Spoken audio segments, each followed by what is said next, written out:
អ្វីទៅដែលហៅថាការប្រែប្រួលអាកាសធាតុតែយើងឥឡូវមានការបម្រែបម្រួលអាកាសធាតុវាមិនទៀងទាត់ដល់ពេលយើងសង្ឃឹមថាមានទឹកភ្លៀងបែរទៅជាអត់ហ្នឹងបើវាប្រែប្រួលវាខុសវាមិនដូចពីមុនទេអាការប្រែប្រួលនេះវាធ្វើឲ្យប៉ះពាល់ដល់សុខភាពមនុស្សនិងសត្វផងដែរហើយនៅពេលរាំងហ្នឹងខ្ញុំបានធ្វើបន់សុំទឹកភ្លៀងអំពាវនាវអីប្រមូលចដូនចតាយាយតានៅក្នុងភូមិក្នុងស្រុករហូតដល់មន្តប្រសង់អីមកធ្វើបន់សុំទឹកភ្លៀងនៅតែអត់បានដោយបំណង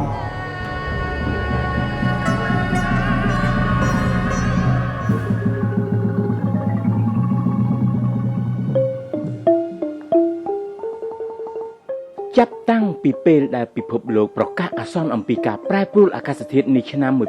1992កន្លងទៅយើងសង្កេតឃើញថាបាតុភូតធម្មជាតិបានផ្លាស់ប្ដូរការផ្លាស់ប្ដូរគឺជារឿងធម្មតាប៉ុន្តែអ្វីដែលមិនធម្មតានោះគឺការផ្លាស់ប្ដូររបបទឹកភ្លៀងគ្រោះរាំងស្ងួតនិងទឹកជំនន់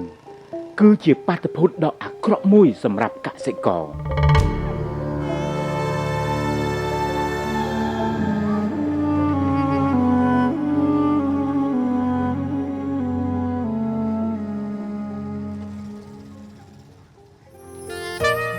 ដើម្បីរួមចំណែកដោះស្រាយដោយប្រសិទ្ធភាពលើបញ្ហាជីកង្វល់របស់កសិករទាំងអស់នេះកម្មវិធីជំនួយខ្នាតតូចនៃកម្មវិធីអភិវឌ្ឍសហប្រជាជាតិតាមរយៈកម្មវិធីវិទ្យានៅសហគមន៍ដែលហៅកាត់ថា CCBAP ក្រោមការឧបត្ថម្ភថវិកាពីប្រទេសស៊ុយអែតនិងអូស្ត្រាលីសូមលើកឡើងនូវយន្តការធំ4សូមជម្រាបផងដែរថាកម្មវិធី CCBAP នេះត្រូវបានប្រគល់ឲ្យអង្គការក្នុងស្រុកឬអង្គការសហគមន៍ចំនួន46អង្គការជាដៃគូ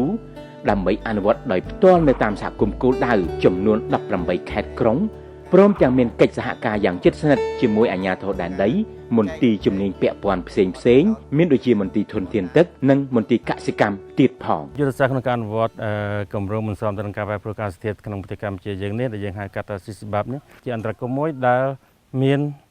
ធនធានផ្ទាល់ខ្លួននៅក្នុងភូមិសាស្ត្ររបស់សហគមន៍នីមួយៗហើយក្នុងនោះក៏យើងមានការអនុវត្តទៅលើឧបករណ៍មួយដែលយើងហៅកាត់ថា VOA ដែលមានពាក្យពេញរបស់វាគឺ Vulnerable Reduction Assessment បាទដើម្បីយកមកធ្វើការពិភាក្សាជាមួយប្រជាជនអាជ្ញាធរនិងមន្ទីរពាក់ព័ន្ធដើម្បីរកឲ្យឃើញថាអ្វីដែលជាបញ្ហាហើយអ្វីដែលជាមធ្យោបាយដើម្បីអាចអន្តរាគមន៍ទៅលើបញ្ហាទាំងអស់នោះបាន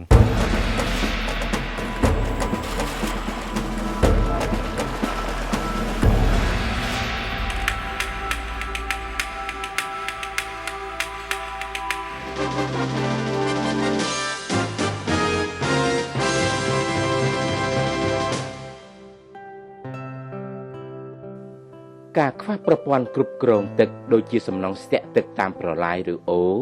ប្រឡាយដែលរាក់ឬការខ្វះអាងស្តុកទឹកគឺជាបញ្ហាចម្បងដែលទាក់ទងទៅនឹងការអភិវឌ្ឍវិស័យកសិកម្មជាពិសេសគឺការមិនមានបទពិសោធន៍បន្ស៊ាំការធ្វើដំណាំកសិកម្មទៅនឹងការខ្វះទឹកក្នុងរដូវវស្សាជាទូទៅក្រោយភ្លៀងធ្លាក់ទឹកបានហូរច្រោះតាមវាលស្រែចូលទៅក្នុងដងស្ទឹងអូរឬប្រឡាយរួចចាក់ទៅក្នុងទន្លេឬបឹងដោយនាំជីវជាតិដីទៅជាមួយផងព្រឹត្តិការណ៍នេះធ្វើឲ្យកសិករប្រឈមទៅនឹងការខ្វះខាតទឹកនិងដីខ្វះជីជាតិឆ្នាំ2010នេះគឺស្រូវនៅក្នុងតំបន់នេះគឺងាប់ហ្មងស្រូវងាប់ដោយឡែកក្រោយការអនុវត្តគម្រោងនេះស្រូវលែងងាប់ព្រោះយើងមានប្រព័ន្ធធារាសាស្ត្រហើយតាមរយៈការស្ដារបន្លាយតាមរយៈមានសក្តានុពលភាពយើងមានស្ថានីយបូមទឹកតភ្ជាប់មកកម្មវិធីនៅមានយុទ្ធសាស្ត្រក្នុងការរៀបចំប្រព័ន្ធធារាសាស្ត្រប្រព័ន្ធទ្វារទឹកអាងស្តុកទឹកព្រមទាំងស្រះសហគមន៍ថែមទៀតផងម្យ៉ាងទៀតដើម្បីធានាលើបច្ចេកទេសនិងគុណភាពកម្មវិធីបានសហការជាមួយនឹងមន្ទីរធនធានទឹកដែលមាននៅតាមគ្រប់តំបន់គោលដៅអង្គការភូមិបៃតងគាត់បានមកសហការជាមួយនឹងមន្ទីរធនធានទឹកខេត្តកំពង់ស្ពឺហើយយើងក៏មានមន្ត្រីបច្ចេកទេសមកសិក្សាគម្រោងនោះហើយយើងសិក្សានេះយើងមានសិក្សាទំនប់ពហិយដើម្បីស្ទាក់ទឹកយកពីទំនប់អូក្បៀខាងលើហ្នឹងដោយឡែកភូមិច្រកសាអែមឃុំចំបក់ស្រុកភ្នំស្រួយខេត្តកំពង់ស្ពឺគឺជាតំបន់គោលដៅមួយផងដែរដែលកម្មវិធីយើងបានចុះអនុវត្តតាំងពីឆ្នាំ2011កន្លងទៅនេះប្រជាជនខ្វះទឹកប្រើប្រាស់ជាពិសេសគឺនៅរដូវប្រាំង អ្នកដែលលំបាកប្រឈមខ្លាំងជាងគេគឺស្ត្រីនិងកុមារពេលខ្លះគឺយើងគិតថាស្ត្រីនិងកុមារសឹងថា3 4ថ្ងៃទើបមានទឹកមួយម្ដងក៏មានដែរ យើងដឹងហើយថាឃុំចំបក់គឺជាតំបន់មួយដែលមានកន្លែងទឹកជ្រោះធ្លាក់ចំនួន5ជាន់កន្លែងទឹកធ្លាក់នេះហើយជាប្រភពធនធានទឹកធម្មជាតិដែលមិនចេះរីងស្ងួតដូច្នេះកម្មវិធីបន្ស៊ាំការប្រែប្រួលអាកាសធាតុនៅសហគមន៍បានចាប់ផ្ដើមតភ្ជាប់បណ្ដាញចរន្តទឹកពីជ្រោះសហគមន៍ចំបក់មកចែកចាយគ្រប់ផ្ទះទាំង660គ្រួសារតាមផែនការដែលបានគ្រោងទុក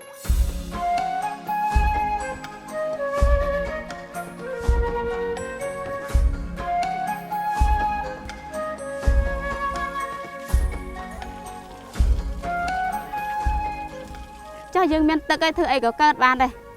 ដោយពូមួយនោះមកសួរខ្ញុំថាចាឯងបើសិនជាម្ចាស់អ្នកជួយទឹកនឹងគេមកដកបយោវិញហើយក៏ឲ្យចាឯងមួយខែ100ចាឯងព្រមឲ្យគេដកបយោអត់ពូអើយមិនបាច់ចាំមួយខែ100ទេថាមួយខែ3 4 500ក៏ខ្ញុំអត់ដូរចិត្តដែរ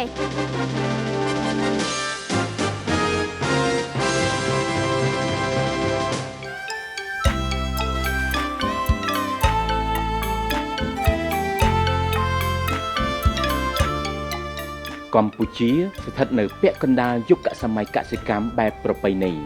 ប្រជាកសិករប្រមាណ 1077 គ្រួសារនៃឃុំសម្បួរក្នុងស្រុកទ្រាំងខេត្តតាកែវ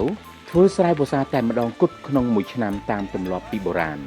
ក៏ប៉ុន្តែប្រមាណឆ្នាំចុងក្រោយនេះមនុស្សទាំងអស់សុទ្ធតែបានដឹងថាមានការប្រែប្រួលរបបទឹកភ្លៀងដោយឈរទៅលើយុទ្ធសាស្ត្រអភិវឌ្ឍបែបបន្ស៊ាំគឺជាការអភិវឌ្ឍដែលមិនចេះរីងស្ងួត កម្មវិធីស៊ីស៊ីបាប់បានណែនាំឲ្យកសិករប្រើពូជស្រូវស្រាលធន់នឹងជំងឺធន់ទៅនឹងភាពខ្វះទឹកនិងសមស្របទៅតាមស្ថានភាពដីលើសពីនេះទៅទៀតកម្មវិធីស៊ីស៊ីបាប់ក៏បានផ្ដួចផ្ដើមណែនាំឲ្យកសិករទាំងអស់ប្ដូរមកធ្វើស្រែបង្កើនរដូវផង គឺបានបញ្ជ្រាបពូជស្រូវចំនួន10មុខដែលជាពូជមួយដែលជាក្រសួងកសិកម្មបានកំពុងតែផ្សព្វផ្សាយណាផ្សព្វផ្សាយបាទហើយក្នុងពូជនោះវាមាន 3 ប្រភេទមកពួកស្រូវស្រាលកណ្ដាលហើយធ្ងន់ស្របពេលជាមួយគ្នានឹងវិធីសាស្ត្រសម្រិតសម្រាំងគ្រាប់ពូជស្រូវនេះដែរកម្មវិធីស៊ីស៊ីបាប់បានផ្ដល់បច្ចេកទេសប្រព័ន្ធប្រព័ន្ធវប្បកម្មដំណាំស្រូវបវស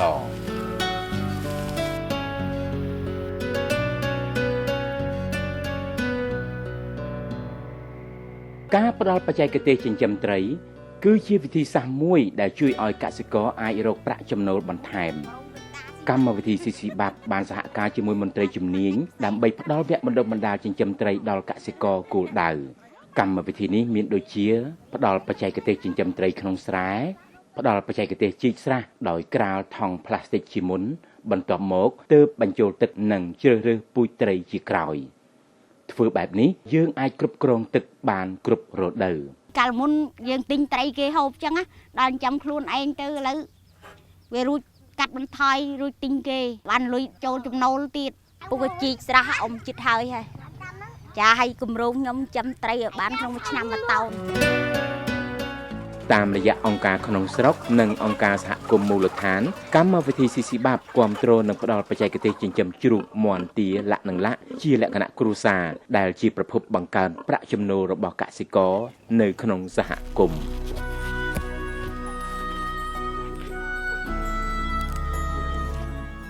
ការកែលម្អបច្ចេកទេសកសិកម្មនិងការដាំដំណាំច្រើនមុខគឺជាវិធានការដ៏មានប្រសិទ្ធភាពមួយដែលធ្វើឲ្យប្រជាពលរដ្ឋមានលទ្ធភាពបន្ស៊ាំទៅនឹងការប្រែប្រួលអាកាសធាតុ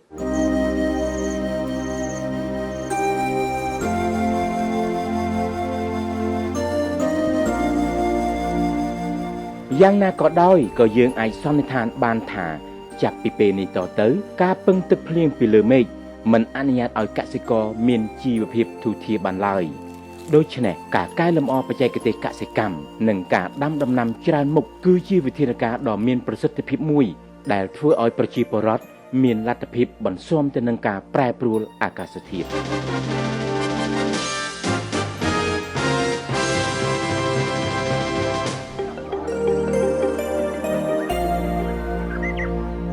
ក្រុមសន្សំ គឺជាសង្គមស៊ីវិលតូចៗដ៏សំខាន់នៅតាមសហគមន៍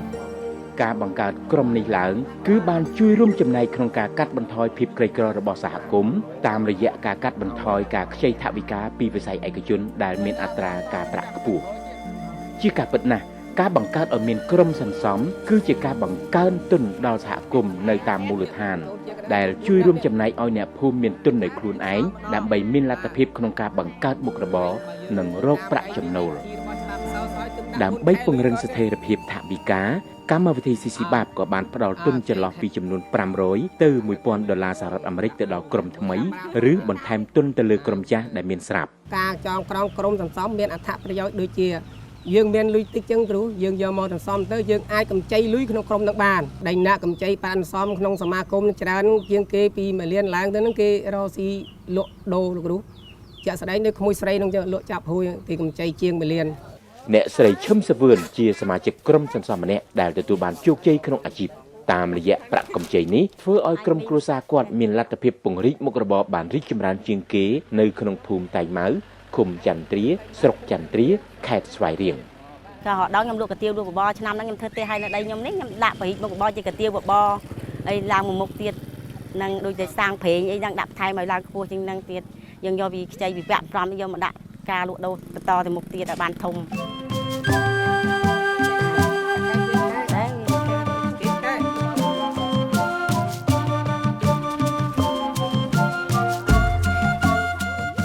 ចំពោះក្រុមឥណទានពូជវិញ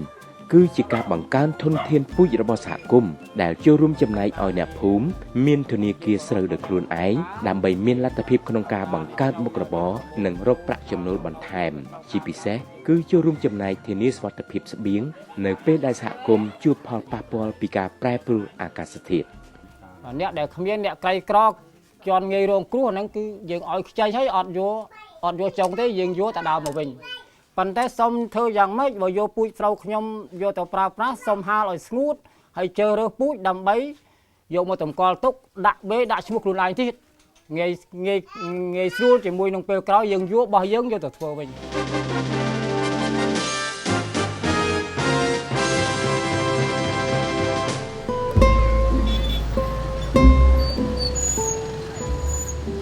ការរីកចម្រើនលើវិស័យឧស្សាហកម្មនិងការកើនឡើងនៅការបំភាយឧស្ម័នផ្សេងជាពិសេសឧស្ម័នកាបូនិកបាននឹងកំពុងកើនឡើងនៅឧស្ម័នផ្ទះកញ្ចក់លើពិភពផែនដី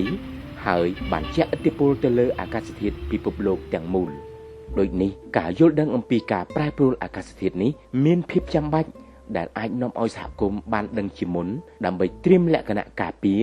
និងកាត់បន្ថយផលប៉ះពាល់បានមួយកម្រិតរីឯខាងរុក្ខជាតិដូចជាអង្គការក៏បានដឹកមកមានកូនស្វាយកូនខ្នោដើម្បីនេះការពារបរិស្ថាននៅក្នុងប្រទេសនិយាយរួមប្រទេសកម្ពុជាទាំងមូលហ្មងកាលណាយើងដាំកូនឈើបានច្រើនអាចទប់ស្កាត់នៅការអាកាសធាតុប្រែប្រួលដែរបាទហើយនឹងអាចទាញទឹកភ្លៀងបានច្រើនគាត់ចុះតាមបន្លាយការប្រែប្រួលអាកាសធាតុគឺជាការផ្លាស់ប្ដូរធម្មជាតិហើយការប្រែប្រួលអាកាសធាតុនេះហើយបានប៉ះពាល់ធ្ងន់ធ្ងរដល់ជីវិតមនុស្សសត្វនិងរុក្ខជាតិជាពិសេសប្រជាកសិករក្រីក្រនៅតាមសហគមន៍ជនបទយើងមិនអាចធ្វើឲ្យអាកាសធាតុឈប់ប្រែប្រួលបានឡើយប៉ុន្តែយើងអាចកាត់បន្ថយវាបានអាកាសធាតុដែលអាចកើតមានឡើងក្នុងពេលបច្ចុប្បន្នក៏ដូចជាអនាគតក៏ត្រូវតែមានជំរើសច្រើនមុខក្នុងការបន្ស៊ាំបានន័យថាគាត់ត្រូវធ្វើការកែប្រែទម្លាប់ពីការធ្វើកសិកម្មតាមបែបបុរាណមកការធ្វើកសិកម្មតាមបែបបច្ចេកទេសត្រឹមត្រូវតាមបែបគ្រប់គ្រងទឹកសម្រាប់ការស្រោចស្រពក៏ដូចជាការប្រើប្រាស់ពង្រីកការដាំដុះមុខរបរច្រើនមុខបូកនឹងការចិញ្ចឹមសត្វជាបរដ្ឋកើនច្បាយឡូវខំសិនទិញដែលមកមិនភាគរយតែបែបទុក 10% ហើយដល់នេះប្រជាពលរដ្ឋគាត់អំពើហ ংস ាគាត់អត់កើតទេព្រោះមានអីកើតទៀតបើមកងាកទៅត្រីងាកទៅទឹក